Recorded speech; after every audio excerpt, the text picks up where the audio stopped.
DirectFix.com presents How to Change Your Apple Watch Band. Before you change your band, place your Apple Watch face down over a clean surface like a microfiber cloth.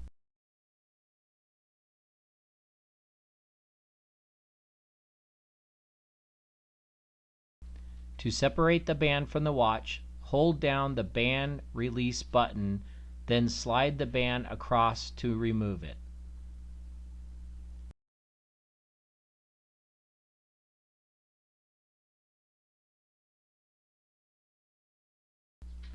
On the other side, you'll do the same thing, pressing the band release button and slide the band across to remove it. If the band doesn't slide out, press the band release button again and make sure to hold it down.